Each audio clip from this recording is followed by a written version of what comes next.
Unemployment has hit baby boomers especially hard. For those 55 and over, the jobless rate has doubled since the recession began to 6.8%. In cold, hard numbers, that's more than 2 million workers.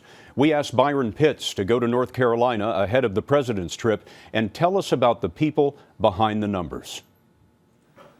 If effort and optimism were gold, Eric Garner would be a rich man. I'm the busiest unemployed guy I know. I mean, I work a 12-hour day. I just don't get paid for it. For the past year, Garner's full-time job has been looking for a job. Out of bed by 6 a.m., searching the web, emailing resumes by 6:15. How many resumes do you have? Versions of it? 50. 50 different versions of your resume? Yeah, every time I send a resume out, I customize it for that employer. He was laid off from a financial services firm in 2010.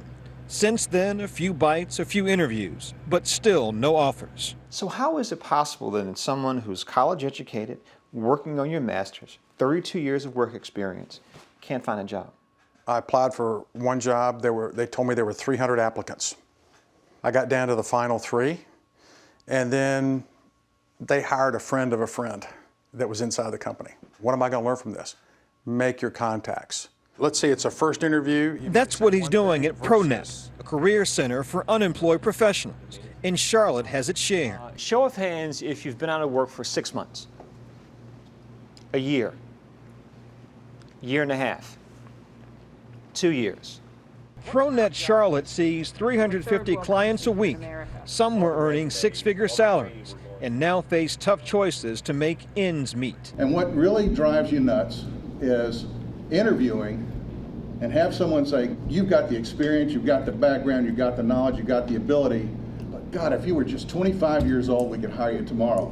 The federal government reports more than half of those unemployed over age 55 have been out of work more than 40 weeks, and averaged 7 weeks longer than their younger colleagues. Help us understand, what does hardship look like? What does that mean? A wife that's unhappy. She wants her husband to have a job. That's right. How many folks here have college degrees?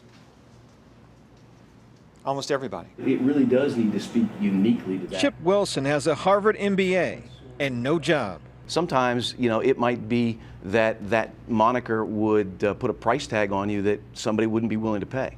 It'll price you out in It this very, environment. it very much could price you out of something. For now, Eric Garner will keep playing in his church band and continue searching for the right job.